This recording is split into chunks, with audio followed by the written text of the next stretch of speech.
Hey guys, I'm back with yet another video. Today is about block movement. So, you have a block, right?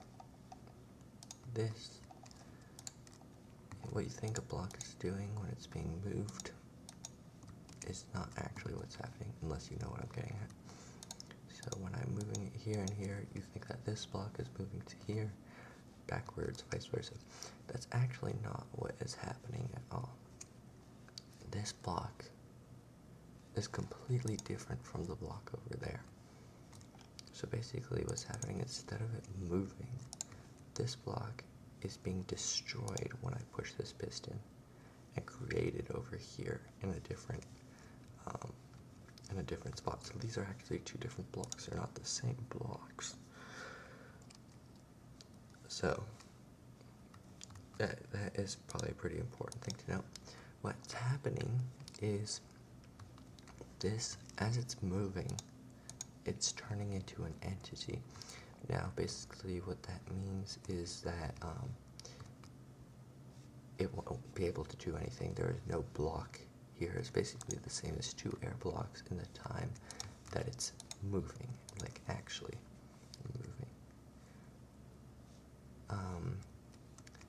So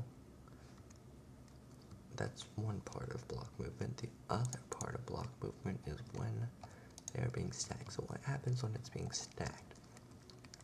So as you can probably guess, well, I'll put a piston here to just, as you can probably guess, all of these blocks are being destroyed and recreated.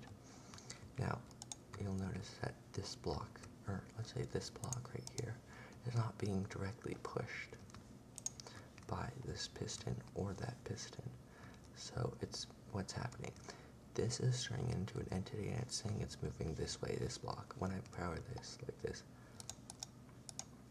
it's basically saying, okay, this block right here is turning into an entity and it's saying, I'm moving this way.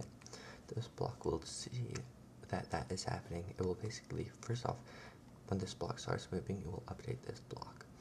Now it will say, okay, I'm an entity too because I have to move in the same way that the entity is moving. So it will keep moving, and then this block will say that too. I was like, okay, I'm going to keep moving as an entity. And eventually, within the space of 0 ticks, all of these blocks have turned into entities. Now, what that basically means, well, that's what that basically means is that for a certain period of time, right after one another, all of these are turning into entities. Now, when an entity, when everything, single one of these blocks is an entity, it's going to rely on the last block that gets moved. So when I moved this entire row, it's going to rely on that block over there to tell it when to stop. This block will tell it when to stop is when it reaches a point where it can stop moving and it's not hitting an entity. So this block is going to still remain an entity until this block turns into a block. This block is going to remain an entity until this turns into a block. So basically what that happens is, even though this one is turning into an entity first, it will remain an entity the longest. And this one will remain the entity the shortest. And so what that means is that in this space of time of 0 ticks, this block, then this block, then this block, then this block, then this block are being placed when I'm moving it that way. That is exactly the same with redstone blocks. So redstone blocks,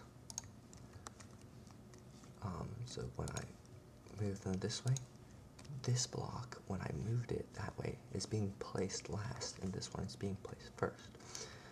So, just to demonstrate that there's this, like, probably about 1 tick of time where, I guess I'll do it on this side.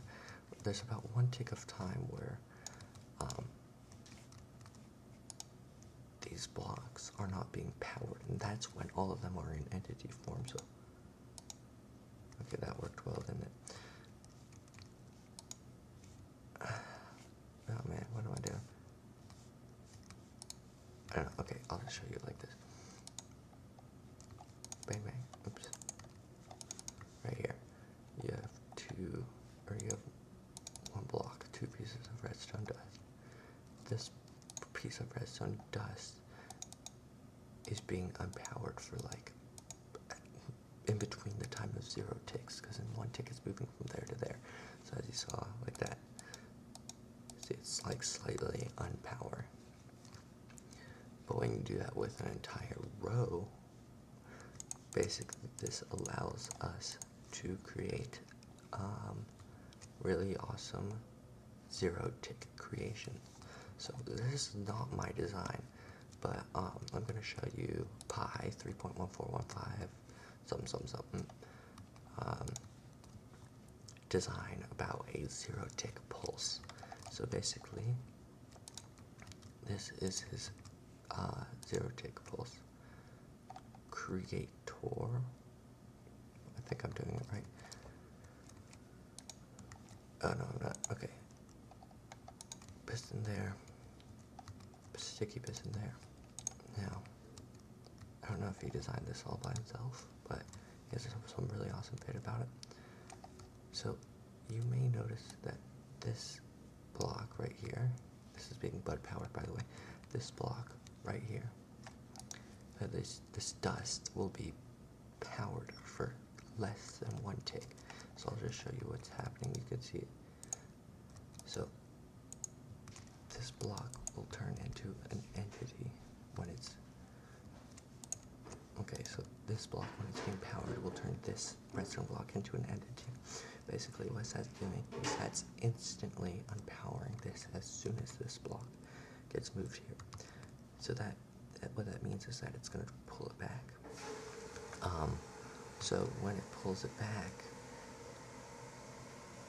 within the space of 0 ticks, this block is going to reappear right here and repower this. So basically, what this creates is a 0 tick pulse. Now, these 0 tick pulses are used for some amazing things like block teleportation and stuff like that. I'm not going to do any of that in this video. I just wanted to tell you about the basics of block movement and basically how this sort of thing works. So, well, 0 ticks, the basic intro to 0 ticks, I guess you could say. So, I think that's all I'm going to cover in this video. I hope you enjoyed. I hope you learned something. If it was a bit confusing, please leave a comment, and I'll explain it more in my next video where I actually use some of these concepts. Thank you.